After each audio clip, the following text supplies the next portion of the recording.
El aroma de café recién molido y masa de tortillas se mezclaba con el vapor matutino en la pequeña cocina de adobe, mientras las primeras luces del amanecer se filtraban a través de las cortinas bordadas a mano. Era 15 de marzo de 1998, y en el pueblo de San Miguel de los Remedios, Jalisco, México, la vida transcurría con la misma cadencia pausada de siempre. Esperanza Vázquez de Herrera se levantó como cada mañana a las 5 en punto, sin necesidad de despertador. Sus pies descalzos tocaron las frías baldosas de barro cocido mientras se dirigía hacia la cocina, donde ya había dejado preparados los frijoles desde la noche anterior. A los 42 años, había perfeccionado la rutina matinal hasta convertirla en una danza silenciosa, encender el comal, calentar la manteca en la olla de hierro y preparar el café de olla con canela que tanto le gustaba a su familia. Su hija Paloma tenía 19 años y estudiaba enfermería en la ciudad de Guadalajara, pero todos los domingos regresaba a casa para ayudar con las labores domésticas y pasar tiempo con la familia. Esa mañana de marzo, Paloma había llegado la noche anterior cargando una mochila llena de libros de anatomía y historias de sus compañeros de clase. Era una joven delgada, de cabello negro brillante, que siempre llevaba recogido en una cola de caballo, y tenía esa sonrisa luminosa que iluminaba cualquier habitación donde entrara. El padre, Aurelio Herrera, ya había salido hacia los campos de agave donde trabajaba desde hace 25 años. Era un hombre de pocas palabras, pero manos laboriosas, que se levantaba antes del alba para revisar las plantaciones y regresar a casa cuando el sol comenzaba a calentar demasiado. Sus botas de cuero crujían sobre la tierra seca mientras caminaba entre las hileras de plantas azul verdosas, pensando en la conversación que había tenido con Paloma la noche anterior. «Papá, quiero quedarme en Guadalajara durante la Semana Santa», le había dicho Paloma mientras cenaban. «Mis compañeras de la escuela me invitaron a un viaje de estudios al Hospital General. Sería una gran oportunidad para aprender». Aurelio había masticado lentamente su tortilla, considerando las palabras de su hija. Era un hombre tradicional, criado en una época donde las mujeres no salían mucho de casa, pero también entendía que los tiempos estaban cambiando.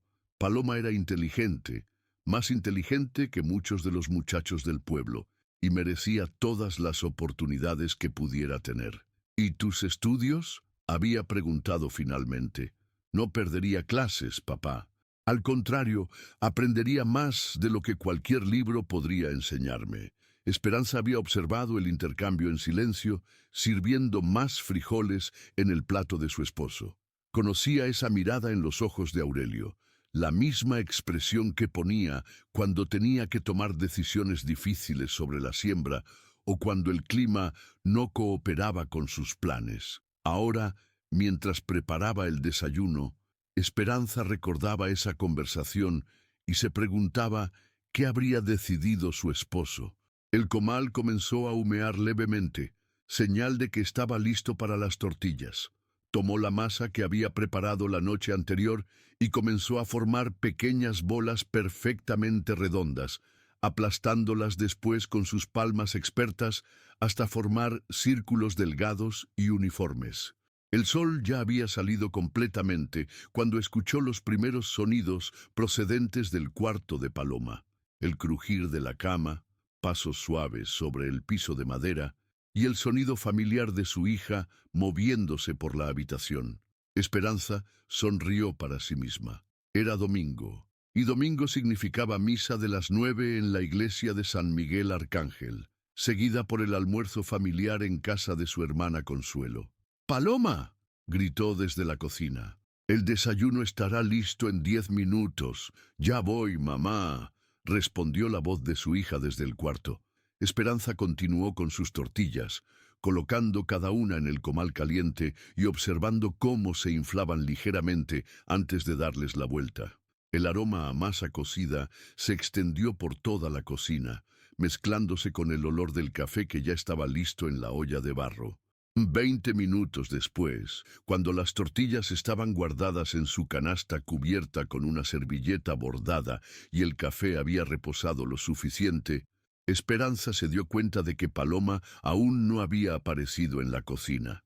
¡Paloma!, volvió a gritar, esta vez con un dejo de impaciencia en la voz. Se está enfriando el café. Silencio. Esperanza frunció el ceño y se limpió las manos en el delantal antes de dirigirse hacia el cuarto de su hija. La puerta estaba entreabierta, como siempre la dejaba Paloma cuando estaba en casa. Empujó suavemente la puerta y asomó la cabeza. Mija, la habitación estaba vacía. La cama estaba hecha con la perfección que siempre caracterizaba a Paloma. Las esquinas perfectamente dobladas, la almohada colocada con precisión y la colcha estirada sin una sola arruga. Su mochila de la escuela estaba sobre el escritorio, junto con algunos libros abiertos que había estado revisando la noche anterior. La ropa que había usado el día anterior estaba doblada cuidadosamente sobre la silla. Esperanza sintió una ligera preocupación en el estómago, pero la descartó rápidamente. Seguramente Paloma había salido al patio trasero a tender la ropa o a dar de comer a las gallinas. Era una muchacha responsable y siempre encontraba algo útil que hacer, especialmente los domingos por la mañana. Regresó a la cocina y comenzó a servir el desayuno en 3 platos de cerámica pintada a mano. Tortillas calientes, frijoles refritos con queso desmoronado encima y pequeños trozos de chorizo que había frito hasta que quedaron dorados y crujientes.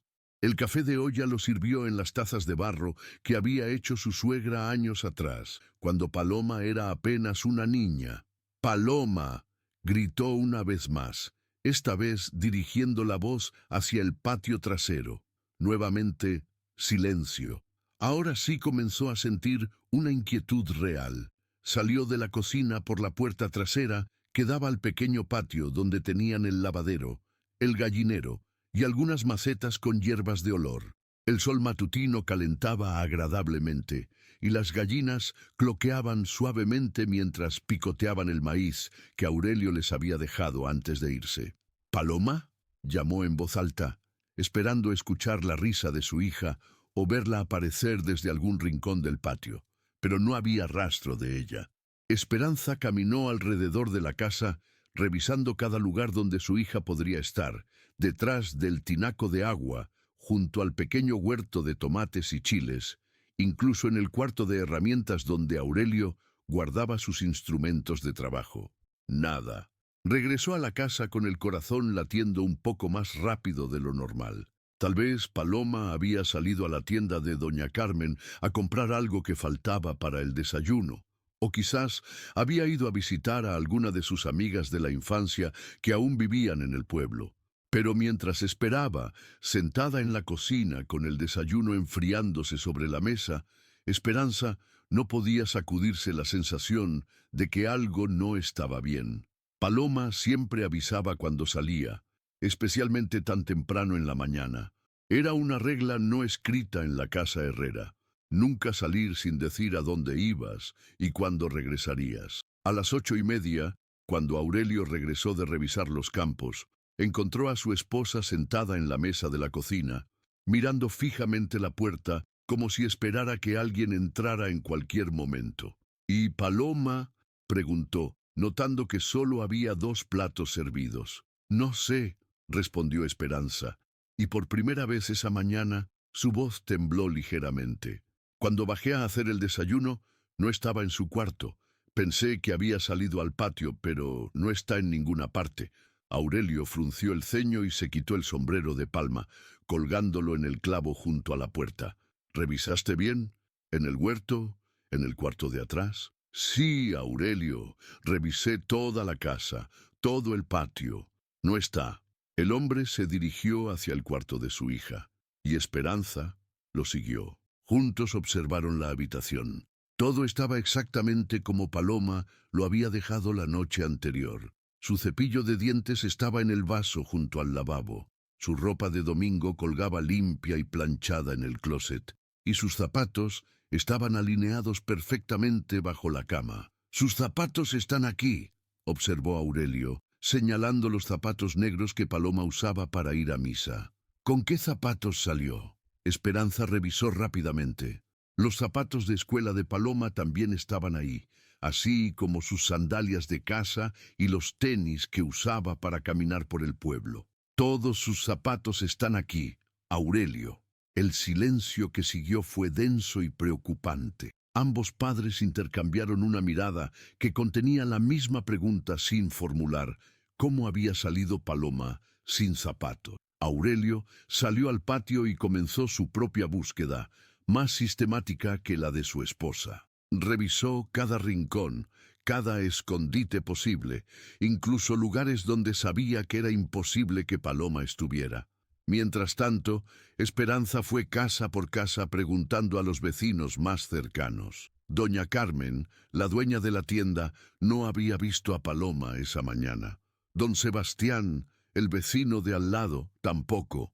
La familia Contreras, que vivía al final de la calle, había estado despierta desde las 5:30 preparándose para ir a vender verduras al mercado de Guadalajara, y tampoco habían visto a la muchacha. A las 10 de la mañana, cuando las campanas de la iglesia comenzaron a repicar llamando a misa, Esperanza y Aurelio se encontraron nuevamente en su cocina, con el desayuno frío sobre la mesa y una certeza terrible creciendo en sus corazones. Paloma había desaparecido. «Tenemos que ir con don Evaristo», dijo finalmente Aurelio, refiriéndose al comisario del pueblo, un hombre mayor que llevaba décadas resolviendo disputas menores y problemas cotidianos, pero que nunca había enfrentado algo como esto. Esperanza asintió, pero antes de salir regresó una vez más al cuarto de su hija. Se sentó en la cama perfectamente tendida y respiró profundamente, tratando de captar algún indicio, alguna pista que hubiera pasado por alto. Fue entonces cuando notó algo que no había visto antes. Sobre la almohada, apenas visible, había algunos cabellos negros, pero no eran cabellos sueltos, como los que normalmente perdía Paloma al dormir. Estos estaban enredados, como si hubieran sido arrancados con fuerza. Con manos temblorosas, Esperanza tomó los cabellos y los examinó más de cerca. En algunos de ellos había pequeños rastros de sangre. «Aurelio», gritó, y su voz resonó por toda la casa con una desesperación que ninguno de los dos había escuchado jamás. Cuando su esposo llegó corriendo al cuarto, Esperanza le mostró los cabellos. En ese momento, ambos supieron que algo terrible había sucedido a su hija. Pero lo que no sabían era que esa sería la última pista de Paloma que encontrarían por los próximos 12 años. Afuera, las campanas de la iglesia siguieron repicando, llamando a una misa dominical a la que los Herrera no asistirían ese día, ni muchos domingos más. ¿Alguna vez has visto a unos padres cuando se dan cuenta de que su mundo acaba de colapsar?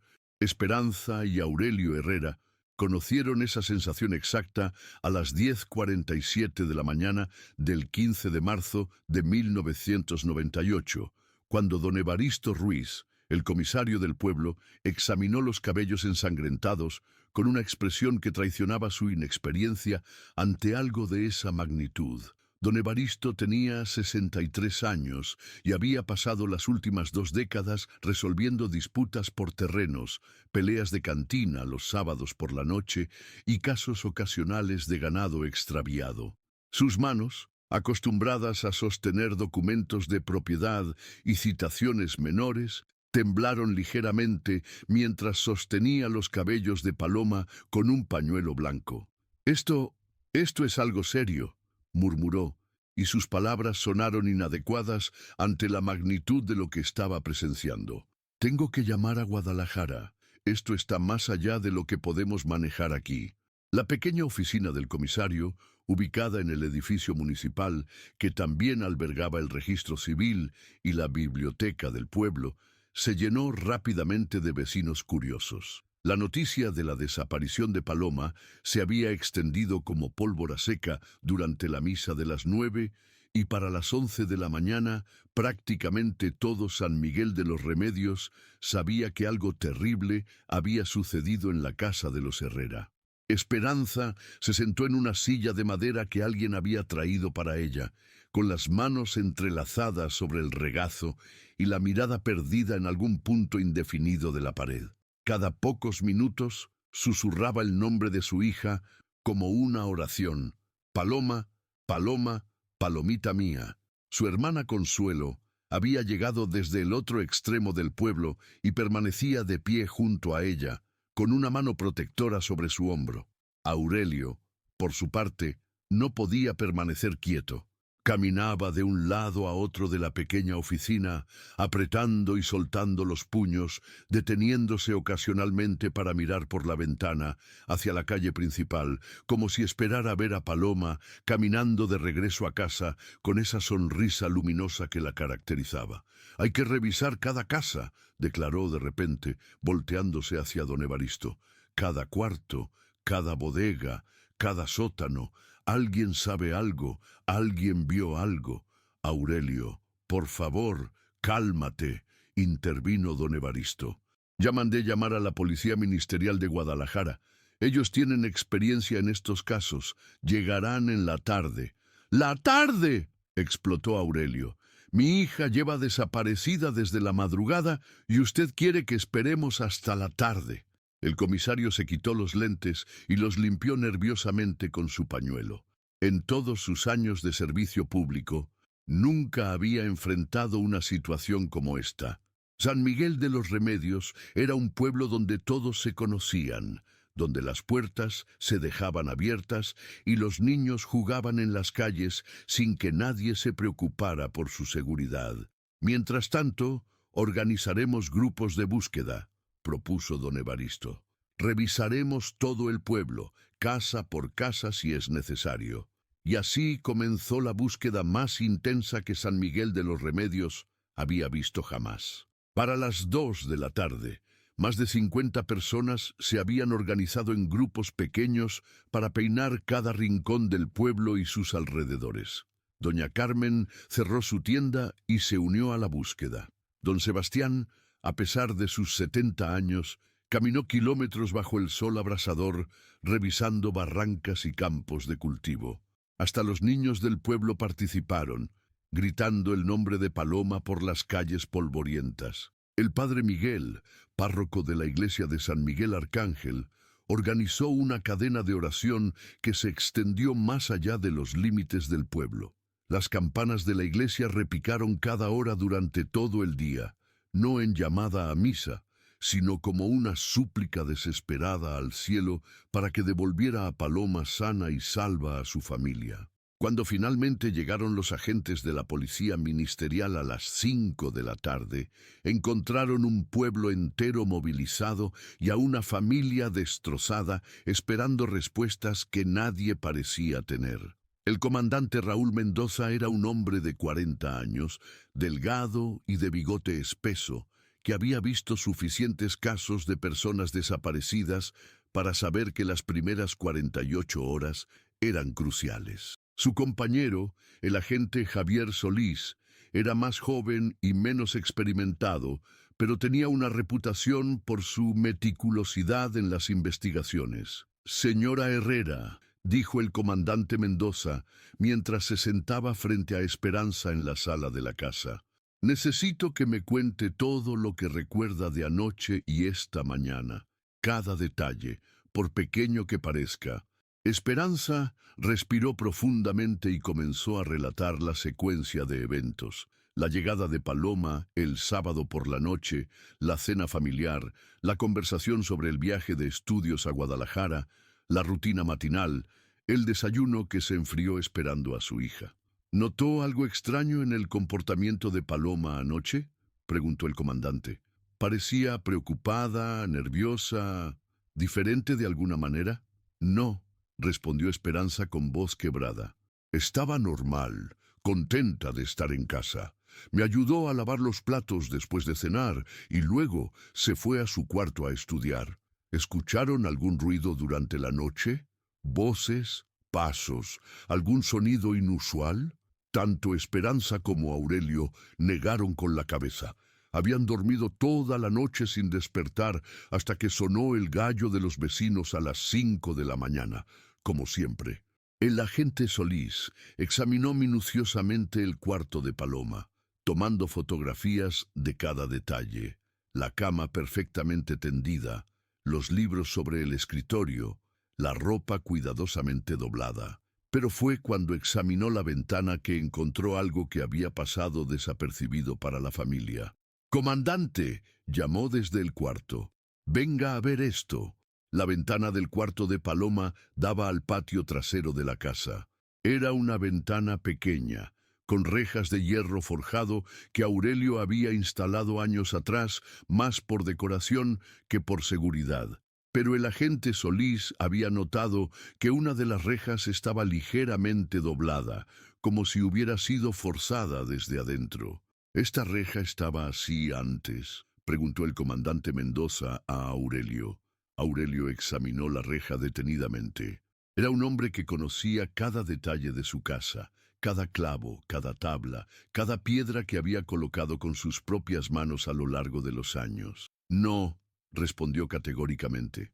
«Esta reja estaba perfecta. La revisé hace apenas una semana cuando pinté las ventanas». Los agentes intercambiaron una mirada significativa. Si la reja había sido forzada desde adentro, eso podría indicar que Paloma había salido por la ventana voluntariamente. Pero si había salido voluntariamente, ¿por qué había dejado todos sus zapatos? ¿Y qué explicaba los cabellos ensangrentados en la almohada? La investigación se extendió durante toda esa primera semana. Los agentes entrevistaron a cada habitante de San Miguel de los Remedios, sin excepción. Revisaron cada casa, cada bodega, cada pozo, cada cueva en los alrededores del pueblo. Trajeron perros sabuesos desde la capital del estado, que siguieron rastros que se desvanecían misteriosamente en el camino polvoriento que llevaba a la carretera principal. Pero con cada día que pasaba, las esperanzas se desvanecían un poco más. La segunda semana trajo nuevas teorías y nuevas frustraciones. Algunos vecinos comenzaron a susurrar sobre la posibilidad de que Paloma hubiera huido con algún novio secreto. Otros hablaban de secuestro, aunque nadie había pedido rescate. Los más supersticiosos mencionaban historias antiguas sobre desapariciones misteriosas en la región. Pero el comandante Mendoza descartó rápidamente esas especulaciones. «Las personas no se desvanecen en el aire», repetía constantemente. «Siempre hay una explicación lógica». Pero después de 2 semanas de investigación intensa, la explicación lógica seguía sin aparecer. La tercera semana fue la más difícil para la familia Herrera. Los agentes de la policía ministerial tuvieron que regresar a Guadalajara para atender otros casos, dejando la investigación en manos de don Evaristo, quien se sintió abrumado por la responsabilidad. Las búsquedas voluntarias comenzaron a disminuir conforme la gente regresaba a sus rutinas cotidianas. La vida en San Miguel de los Remedios empezó a normalizarse, pero para Esperanza y Aurelio nada volvería a ser normal jamás. Esperanza dejó de cocinar.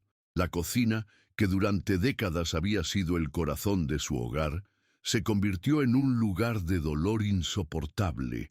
Cada mañana, cuando el sol se filtraba por las cortinas bordadas a mano, recordaba esa última mañana cuando había preparado tortillas esperando a una hija que nunca llegó a desayunar. Aurelio dejó de ir a los campos de agave. Se sentaba en el portal de su casa desde el amanecer hasta el anochecer, mirando el camino que llevaba al pueblo, esperando ver la figura familiar de Paloma caminando hacia casa. Sus compañeros de trabajo comenzaron a preocuparse por él, pero cada intento de conversación terminaba en silencio. Los meses siguientes trajeron más dolor y más preguntas sin respuesta. La policía ministerial mantuvo oficialmente abierto el caso, pero las visitas a San Miguel de los Remedios se espaciaron hasta volverse prácticamente inexistentes. El comandante Mendoza llamaba ocasionalmente para preguntar si había nuevas pistas, pero siempre recibía la misma respuesta: nada, absolutamente nada. El primer aniversario de la desaparición de Paloma fue devastador. Esperanza había insistido en organizar una misa especial en la iglesia, no como funeral, sino como súplica. Mi hija no está muerta, repetía a quien quisiera escucharla. Está perdida, pero no está muerta.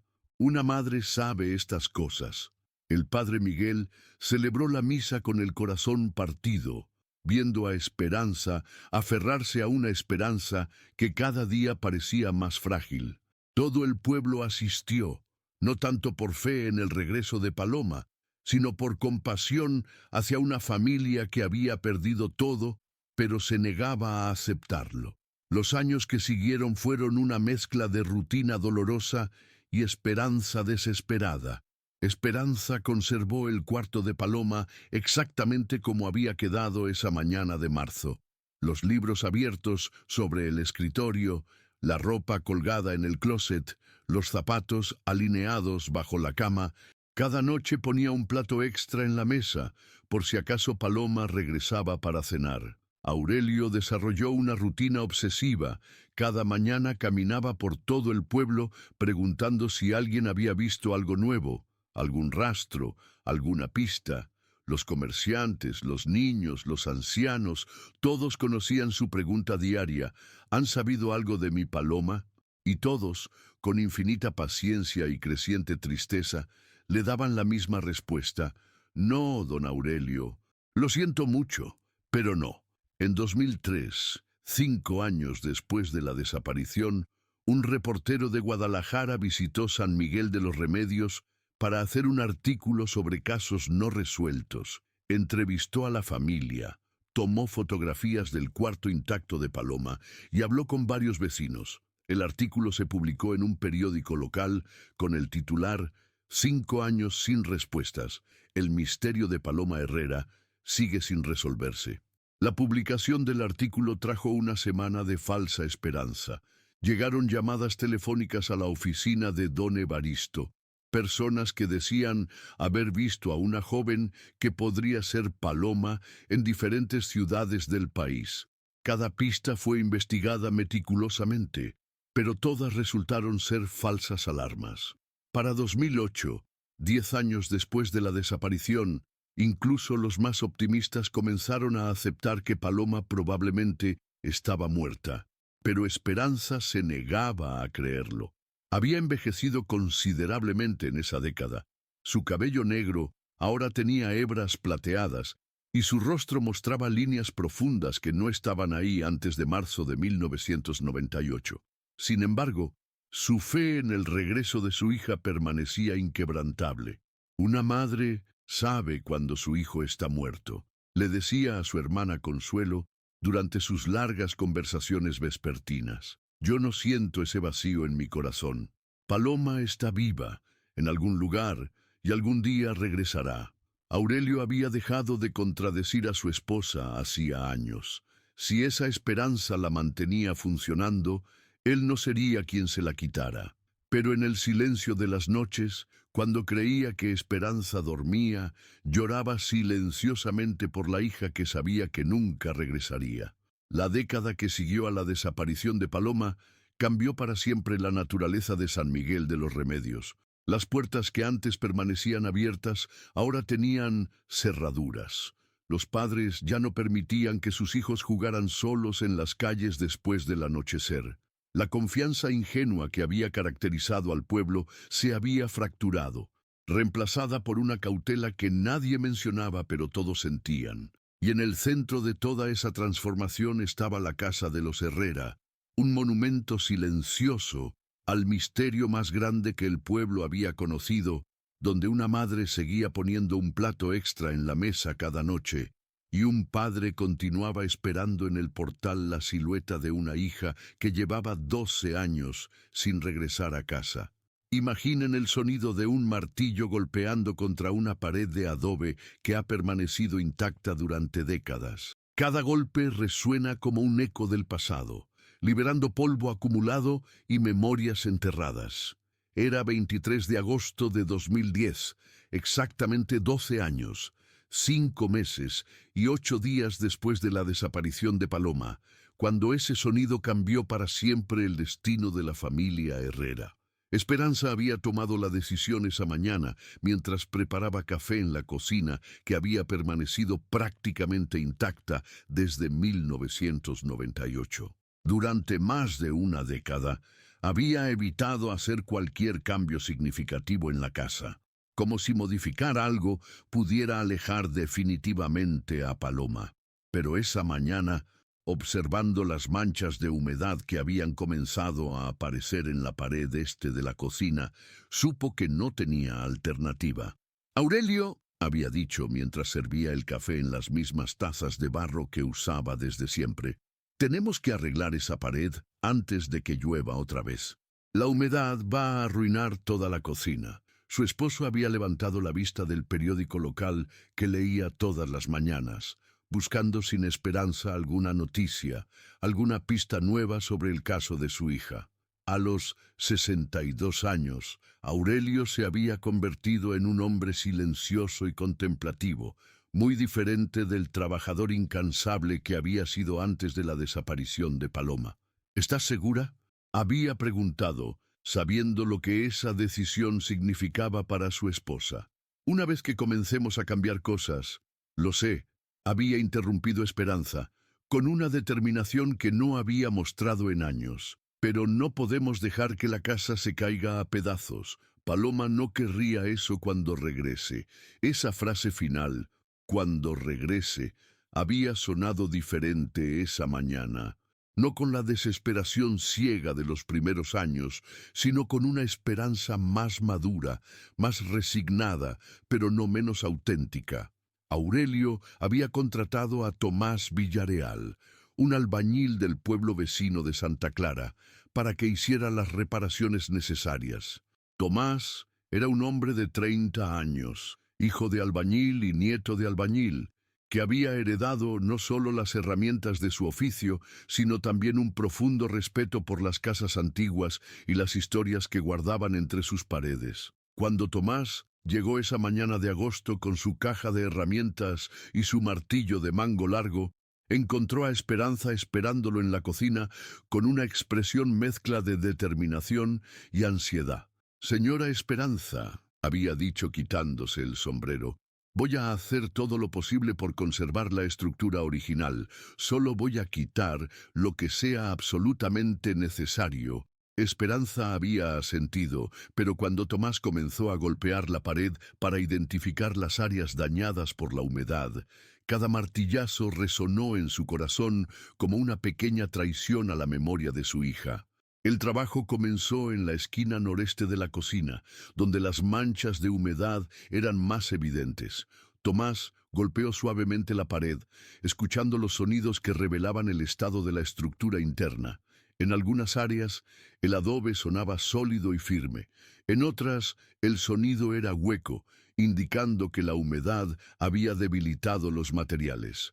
«Aquí hay que quitar varios ladrillos», explicó a Esperanza, marcando con un lápiz las áreas problemáticas. «Pero no se preocupe, señora. Voy a usar adobe nuevo del mismo tipo. Cuando termine, no se notará la diferencia». Esperanza observó desde la mesa de la cocina mientras Tomás comenzaba a remover cuidadosamente los ladrillos dañados. Cada pieza que caía al suelo levantaba una pequeña nube de polvo que olía a tierra seca y tiempo transcurrido. Fue al quitar el 7º ladrillo cuando Tomás se detuvo abruptamente. «Señora Esperanza», dijo con voz extraña, «venga a ver esto». Esperanza se acercó con el corazón, latiendo fuerte, sin saber por qué. Tomás había descubierto un hueco en la pared, un espacio que evidentemente había sido sellado intencionalmente hacía mucho tiempo. Y dentro de ese hueco, envuelto en un pedazo de tela descolorida, había algo que hizo que el mundo de Esperanza se detuviera por completo. Era un diario. No cualquier diario, sino el diario íntimo de Paloma, el que había llevado consigo desde los 15 años y que había desaparecido junto con ella esa noche de marzo de 1998. Esperanza lo reconoció inmediatamente.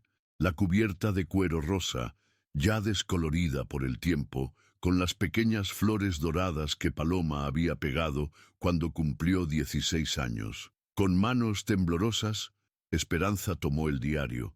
La tela que lo envolvía se deshizo al contacto, liberando un olor a humedad y papel viejo, pero el diario en sí estaba sorprendentemente bien conservado, protegido por el espacio seco dentro de la pared. «¿Qué es eso, señora?», preguntó Tomás, pero Esperanza no pudo responder. Sus ojos se habían llenado de lágrimas y su garganta se había cerrado por completo. Aurelio, que había salido a comprar más cemento para la reparación, regresó en ese momento y encontró a su esposa sentada en el suelo de la cocina, sosteniendo algo contra su pecho mientras lloraba silenciosamente. «¿Esperanza? ¿Qué pasó? ¿Qué es eso?». Cuando Esperanza finalmente pudo hablar, sus palabras salieron entrecortadas por el llanto. Es el diario de Paloma. Estaba dentro de la pared». El silencio que siguió fue tan profundo que se podía escuchar el viento moviendo las hojas del árbol de durazno en el patio trasero. Aurelio se acercó lentamente y se arrodilló junto a su esposa, mirando el diario como si fuera un objeto sagrado o maldito. «¿Cómo llegó ahí?», preguntó finalmente. Esa era la pregunta que cambiaría todo, porque si el diario de Paloma estaba escondido dentro de la pared de la cocina, significaba que alguien lo había puesto ahí intencionalmente. Y si alguien lo había escondido ahí, esa persona tenía que haber estado en la casa después de la desaparición de Paloma. Tomás, entendiendo que había presenciado algo extraordinario, se retiró discretamente al patio, dándole privacidad a la familia. Pero antes de irse, no pudo evitar preguntarse cómo era posible que un diario hubiera permanecido escondido en esa pared durante 12 años, sin que nadie supiera de su existencia. Esperanza abrió el diario con extrema delicadeza. Las páginas amarillentas crujieron suavemente, pero la tinta azul de la pluma favorita de Paloma aún era legible. La primera entrada que vio estaba fechada 3 días antes de la desaparición, 12 de marzo de 1998. «Hoy hablé con papá sobre quedarme en Guadalajara durante las vacaciones. Creo que lo estoy convenciendo. Mamá parece más preocupada, pero entiendo por qué. Nunca he estado tanto tiempo lejos de casa. Pero esta oportunidad en el hospital es demasiado importante para dejarla pasar. Quiero ser la mejor enfermera posible, y para eso necesito aprender de los mejores. Marco me dijo que podríamos vernos más seguido si me quedo en la ciudad durante las vacaciones. No les he contado a mis padres sobre él. Todavía no. Quiero estar segura de lo que siento antes de presentárselos. Es tan diferente de los muchachos de aquí. Estudia medicina en el mismo instituto, y cuando habla sobre sus sueños, sus ojos se iluminan de una manera que me hace creer que podemos construir algo hermoso juntos». Esperanza sintió como si un puño helado le apretara el estómago. ¿Marco? ¿Quién era Marco? En 12 años de investigación, ese nombre nunca había aparecido. La policía ministerial había entrevistado a todos los compañeros de clase de Paloma, a todos sus conocidos en Guadalajara, pero nadie había mencionado jamás a ningún Marco. Continuó leyendo con manos temblorosas. 13 de marzo de 1998.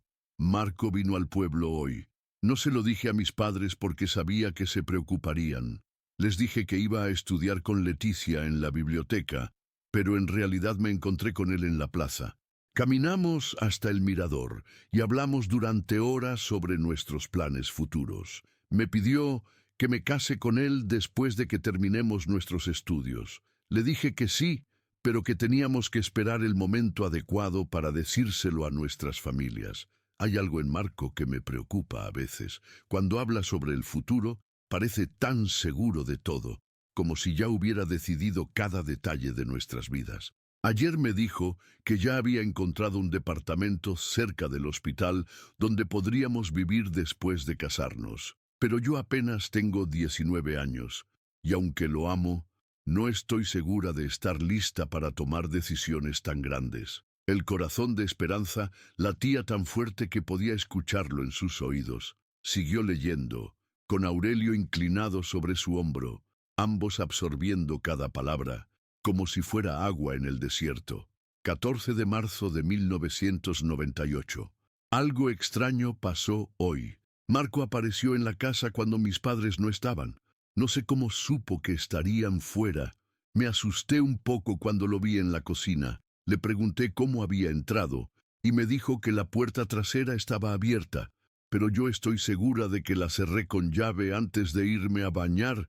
Hablamos sobre el viaje de estudios otra vez. Marco insiste en que no debería ir, que es peligroso para una mujer joven viajar sola. Pero yo no voy a viajar sola. Voy con mis compañeras de clase. Traté de explicárselo, pero él se puso muy serio y me dijo que una mujer comprometida no debe hacer cosas que pongan nerviosos a su futuro esposo. No me gusta cuando habla así.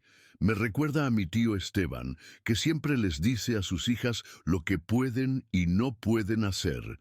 Yo no quiero ese tipo de matrimonio, pero cuando se lo dije a Marco, se disculpó y me dijo que solo se preocupa por mí porque me ama demasiado.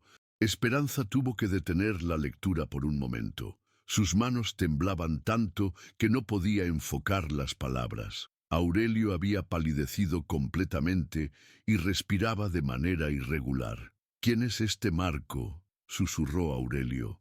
¿Cómo es posible que nunca hayamos sabido de él? Pero Esperanza ya estaba pasando a la última entrada, fechada en la madrugada del 15 de marzo de 1998.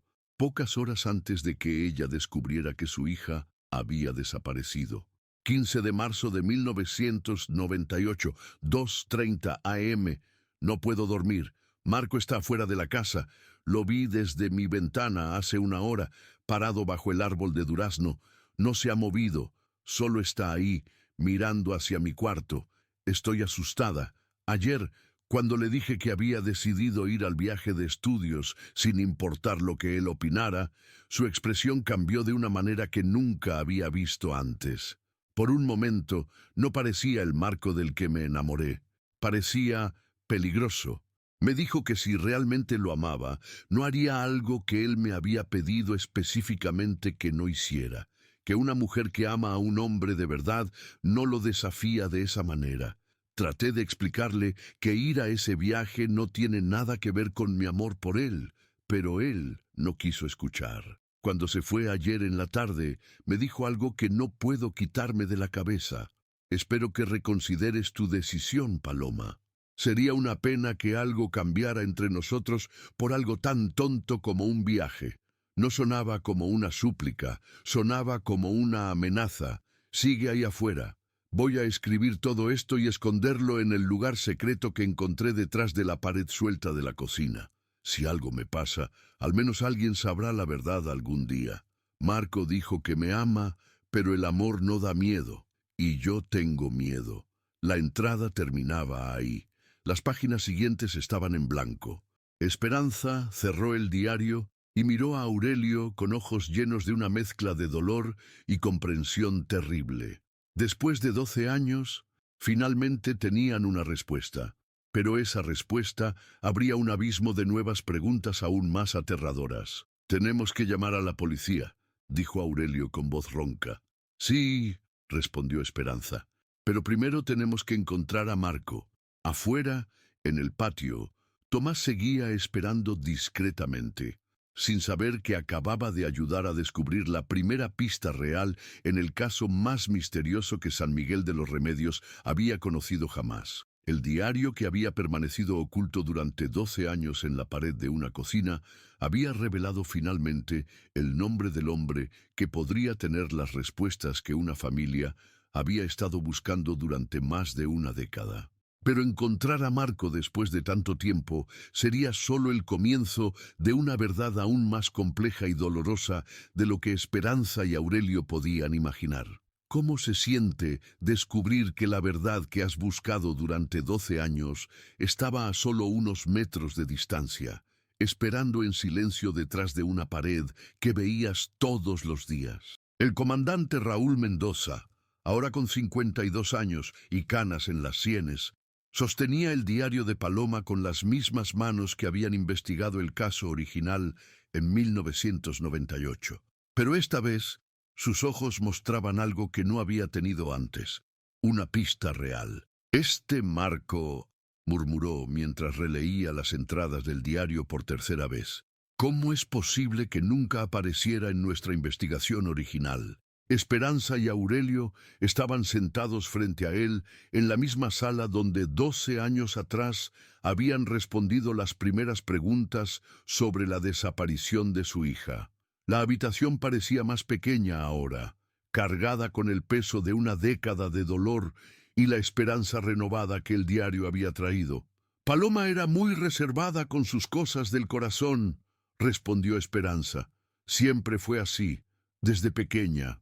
Nunca nos contaba de los muchachos que le gustaban hasta que estaba completamente segura de sus sentimientos». El comandante Mendoza asintió mientras tomaba notas en el mismo cuaderno que había usado durante la investigación original. Las páginas amarillentas estaban llenas de testimonios, pistas falsas y teorías que nunca llevaron a ningún lado. Ahora, finalmente, tenía algo concreto con qué trabajar. «Necesito la lista completa de todos los estudiantes de medicina del Instituto Tecnológico de Guadalajara de 1998», dijo a su asistente, el agente Solís, que había permanecido en el caso a pesar de haber sido promovido varias veces. «También necesito los registros de enfermería del mismo período. Si este Marco estudiaba medicina y conoció a Paloma en el instituto, tiene que haber un registro de él, pero la búsqueda no sería tan simple como esperaban». 3 días después, el agente Solís regresó con información desconcertante. Habían revisado exhaustivamente todos los registros del instituto de 1998, incluyendo estudiantes de medicina, enfermería y todas las carreras relacionadas con ciencias de la salud. No había ningún Marco registrado en ninguna de las listas. «Es imposible», dijo el comandante Mendoza, golpeando su puño contra el escritorio. «Las personas no inventan nombres en sus diarios íntimos. Si Paloma escribió sobre Marco, Marco existe. A menos que...» comenzó el agente Solís, pero se detuvo, como si la idea que había cruzado por su mente fuera demasiado perturbadora para vocalizarla. «A menos que qué. A menos que Marco no fuera su nombre real». Esa posibilidad abrió una nueva línea de investigación aún más compleja. Si el hombre que Paloma conocía como Marco había usado un nombre falso, significaba que desde el principio había tenido intenciones de engañarla. Y si había estado dispuesto a mentir sobre su identidad, ¿qué otras mentiras había construido alrededor de su relación? El comandante Mendoza decidió adoptar una estrategia diferente. En lugar de buscar a Marco directamente, comenzaría por reconstruir los movimientos de Paloma durante sus últimas semanas de vida. Si había estado viendo a este hombre en secreto, tenía que haber evidencia de esos encuentros en algún lugar. La investigación los llevó primero a Guadalajara, donde Paloma estudiaba. Sus antiguos compañeros de clase fueron entrevistados nuevamente, esta vez con preguntas específicas sobre cualquier hombre que hubiera mostrado interés en Paloma, independientemente de su nombre. Fue Leticia Morales, su compañera de cuarto en la residencia estudiantil, quien finalmente proporcionó la primera pista real. «Sí, recuerdo a un hombre», dijo Leticia, ahora una enfermera de 31 años casada con 2 hijos. «Pero no se llamaba Marco, su nombre era Mauricio Zamora». El corazón del comandante Mendoza se aceleró. Marco, Mauricio, era posible que Paloma hubiera confundido los nombres en su diario, o que el hombre hubiera usado diferentes variaciones de su nombre. «¿Qué recuerdas de él?», preguntó. «Era mayor que nosotras, tal vez 25 o 26 años. Decía que estudiaba medicina, pero nunca lo vimos en ninguna de las clases.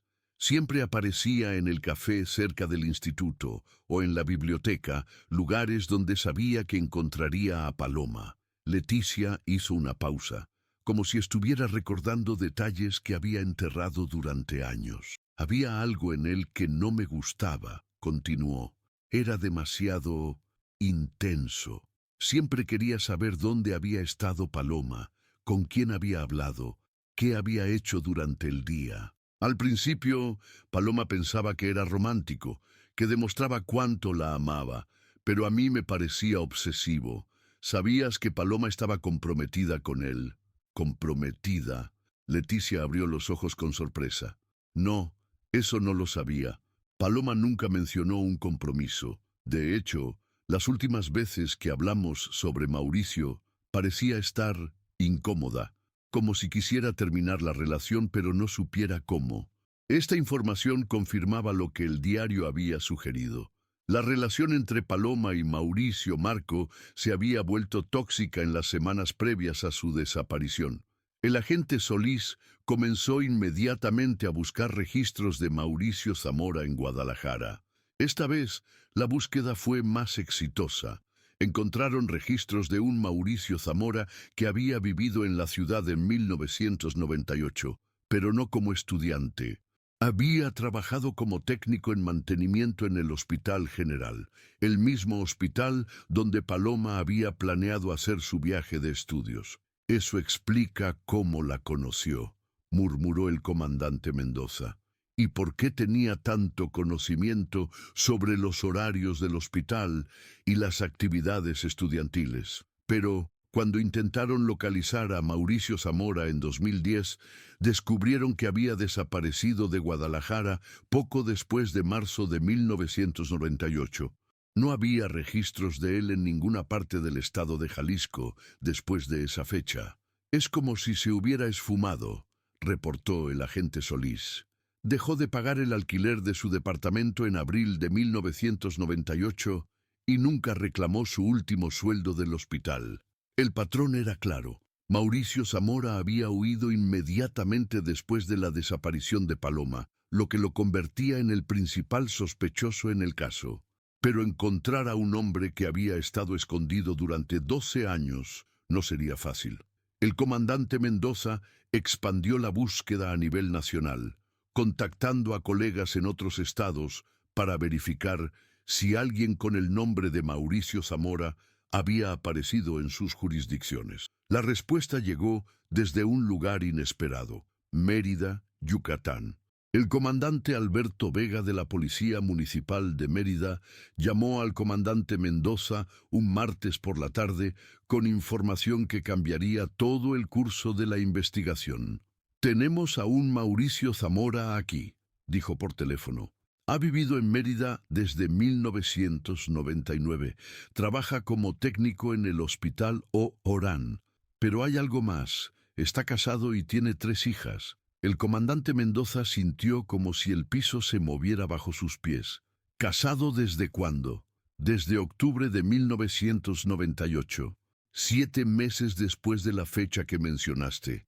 7 meses después de la desaparición de Paloma, Mauricio Zamora había comenzado una nueva vida en otro estado, con una nueva esposa, como si nada hubiera pasado.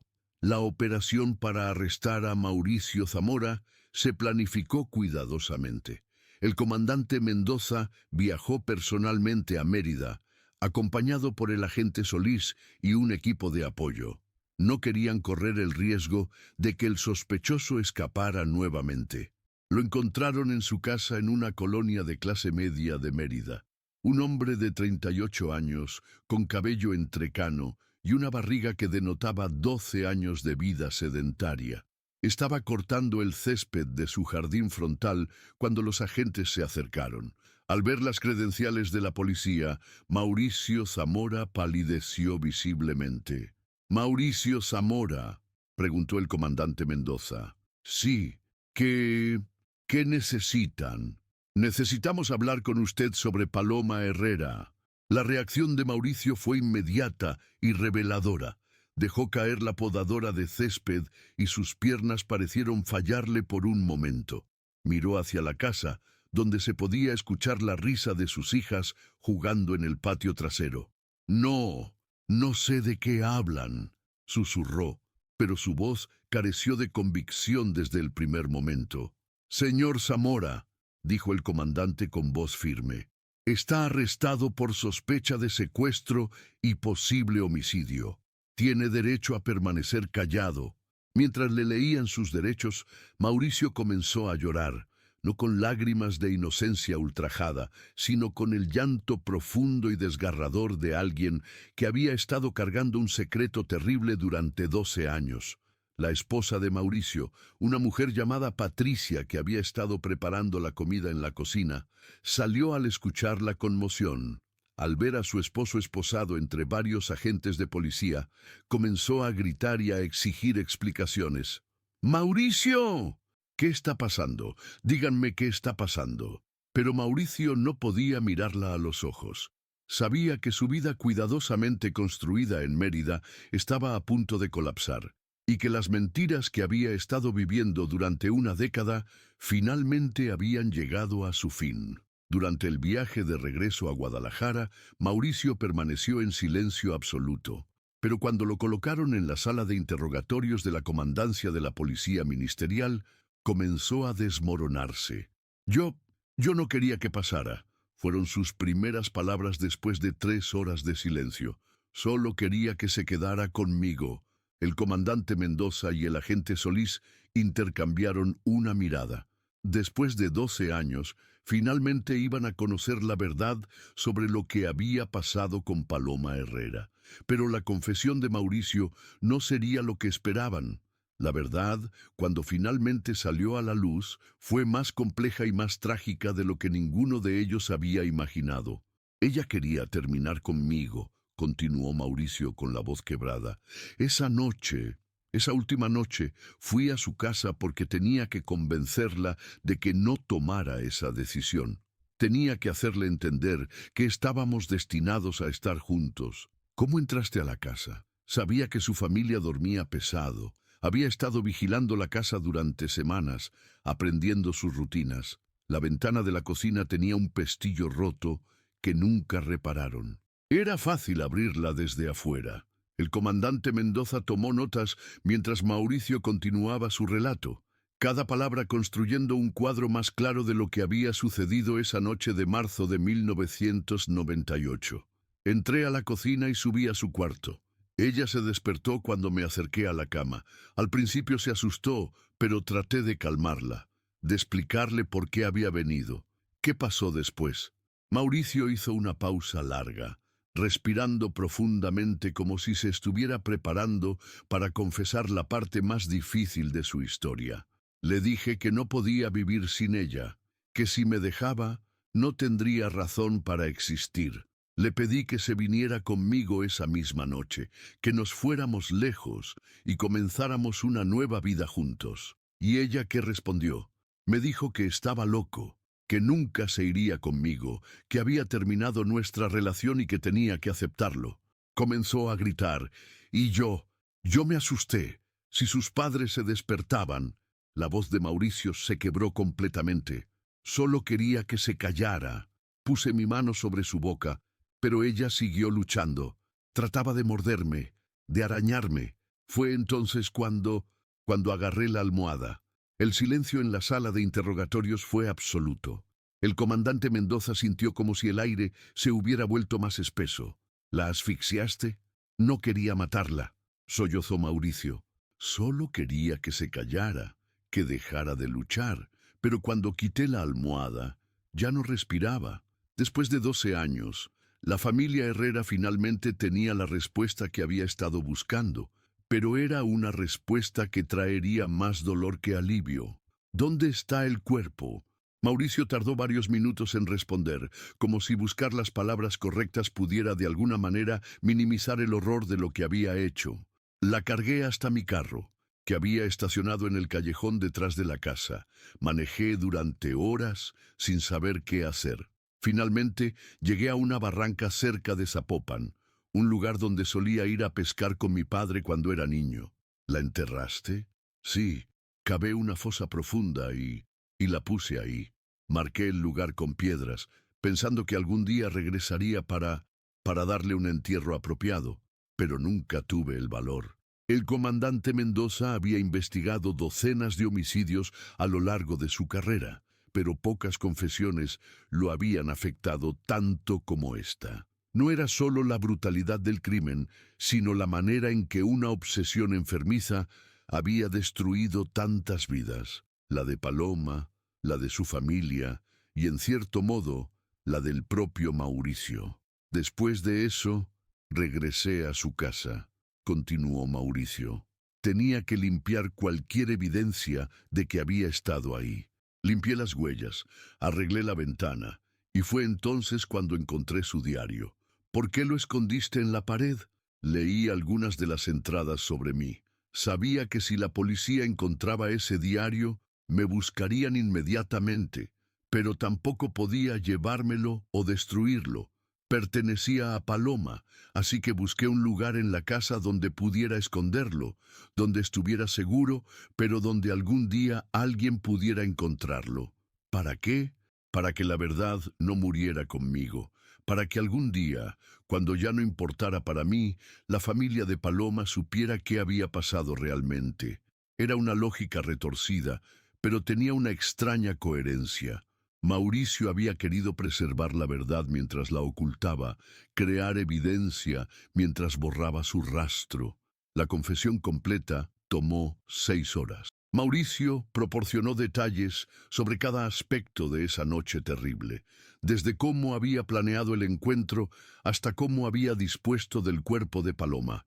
Habló sobre los meses de culpa que siguieron, sobre cómo había huido a Mérida y construido una nueva vida sobre la mentira más grande que había contado jamás. ¿Su esposa sabía algo?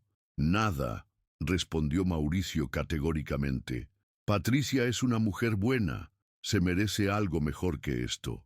Mis hijas... Dios mío, mis hijas van a crecer sabiendo que su padre es un asesino. El peso de la confesión parecía estar destruyendo a Mauricio desde adentro, pero para el comandante Mendoza aún quedaba la parte más importante, recuperar el cuerpo de Paloma. 2 días después, un equipo de la Policía Ministerial, acompañado por Mauricio Esposado y un grupo de especialistas forenses, se dirigió hacia la barranca cerca de Zapopan que había descrito en su confesión. Esperanza y Aurelio habían insistido en acompañar la búsqueda, a pesar de las advertencias de los agentes sobre lo difícil que sería emocionalmente para ellos presenciar la recuperación del cuerpo de su hija. Hemos esperado 12 años, había dicho Esperanza con una determinación inquebrantable. No vamos a esperar ni un día más para traer a Paloma a casa. La barranca era un lugar desolado, cubierto de maleza y árboles silvestres que habían crecido sin control durante años. Mauricio guió al equipo hacia una área específica, marcada por un círculo irregular de piedras que había colocado 12 años atrás.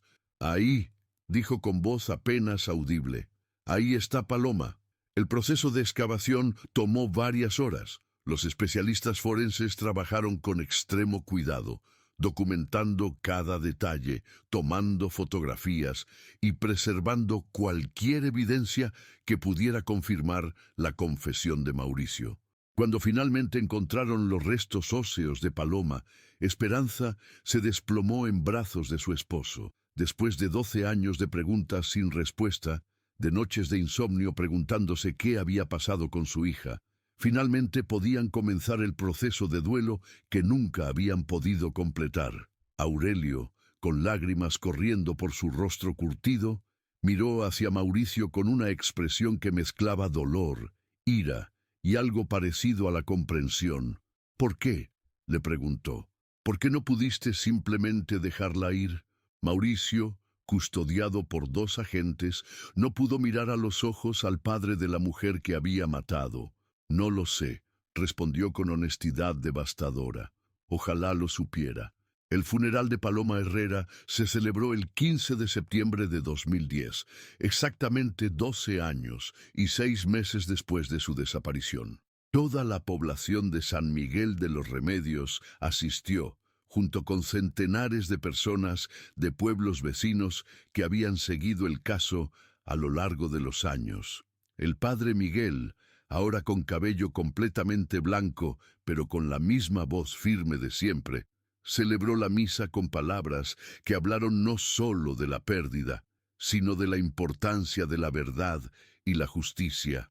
Paloma ya puede descansar en paz, dijo durante su homilía, y su familia puede finalmente comenzar a sanar. Esperanza, vestida de negro pero con una expresión más serena de lo que había mostrado en años, colocó flores frescas sobre el ataúd de su hija. Después de una década de esperanzas falsas y preguntas sin respuesta, finalmente podía decir adiós. Mauricio Zamora fue sentenciado a 30 años de prisión por homicidio en segundo grado. Durante el juicio, su esposa Patricia testificó sobre el hombre que había conocido: tranquilo, trabajador, buen padre. Nunca había sospechado que el hombre con quien había construido una familia había estado cargando un secreto tan terrible.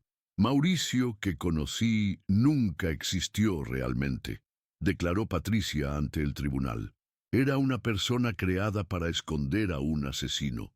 Pero tal vez el testimonio más poderoso vino de Esperanza Herrera, quien habló directamente a Mauricio durante la audiencia de sentencia. «No puedo perdonarte por lo que le hiciste a mi hija», le dijo con voz firme, «pero puedo agradecerte por finalmente decirnos la verdad. Durante 12 años, la peor parte no era saber que Paloma estaba muerta, sino no saber qué había pasado con ella». Mauricio lloró mientras escuchaba las palabras de Esperanza. Había esperado odio, gritos, maldiciones. En cambio, encontró una dignidad que hizo que su culpa fuera aún más insoportable. 3 años después del juicio, Esperanza y Aurelio transformaron el cuarto de Paloma en un lugar de memoria. Conservaron algunos de sus objetos personales, pero convirtieron el espacio en una pequeña biblioteca comunitaria con libros de enfermería y medicina que donaron a los jóvenes del pueblo que querían estudiar esas carreras. Paloma quería ayudar a la gente, explicó Esperanza a los visitantes. Esta es una manera de que su sueño siga vivo. El diario de Paloma fue preservado como evidencia judicial, pero Esperanza hizo copias de las páginas que no contenían información sobre Mauricio, las partes donde su hija escribía sobre sus sueños, sus estudios, sus planes para el futuro. Esas páginas se convirtieron en el testimonio de una joven que tenía toda la vida por delante antes de que una obsesión enferma se la arrebatara. La cocina de la casa Herrera fue completamente remodelada después del juicio. La pared donde había estado escondido el diario fue reconstruida, pero Esperanza pidió que se colocara una pequeña placa conmemorativa en el lugar exacto donde Tomás Villareal había encontrado el diario. La placa simplemente decía: «Aquí se descubrió la verdad. Paloma Herrera, 1978-1998, siempre en nuestros corazones». Hoy, más de una década después del final del caso, San Miguel de los Remedios ha recuperado gran parte de su tranquilidad. Las puertas vuelven a quedarse abiertas durante el día, y los niños juegan en las calles sin el miedo que marcó los años posteriores a la desaparición de Paloma. Esperanza y Aurelio, ahora en sus 70 años, siguen viviendo en la misma casa, pero ya no es un mausoleo de dolor, sino un hogar donde se honra la memoria de una hija amada. Ocasionalmente reciben visitas de periodistas o estudiantes de criminología interesados en el caso, pero principalmente viven en paz, sabiendo que finalmente tienen todas las respuestas que buscaron durante tanto tiempo. Mauricio Zamora sigue cumpliendo su sentencia en el Centro de Readaptación Social de Guadalajara. Ha participado en programas de rehabilitación y ha expresado repetidamente su remordimiento por lo que hizo. Pero las palabras, por sinceras que sean, no pueden devolver la vida a Paloma Herrera ni reparar el daño causado a su familia. El caso de Paloma Herrera se estudia ahora en academias de policía como ejemplo de la importancia de la perseverancia en las investigaciones y de cómo la verdad, por dolorosa que sea, siempre es preferible a la incertidumbre. El diario que permaneció oculto durante 12 años se convirtió en la clave que finalmente resolvió uno de los misterios más perturbadores en la historia criminal de Jalisco. Y cada mañana, cuando el sol se filtra a través de las cortinas bordadas a mano de la cocina renovada, Esperanza prepara café en las mismas tazas de barro que usaba cuando Paloma era joven, recordando no solo la tragedia que marcó sus vidas, sino también los 19 años de alegría que su hija les había dado antes de que una noche terrible se la arrebatara para siempre. La historia de Paloma Herrera es un recordatorio de que la verdad, sin importar cuánto tiempo permanezca oculta, eventualmente encuentra la manera de salir a la luz, y de que el amor de una familia puede sobrevivir incluso a las tragedias más devastadoras, transformándose no en amargura, sino en la determinación de asegurar que la memoria de los que se han ido nunca sea olvidada.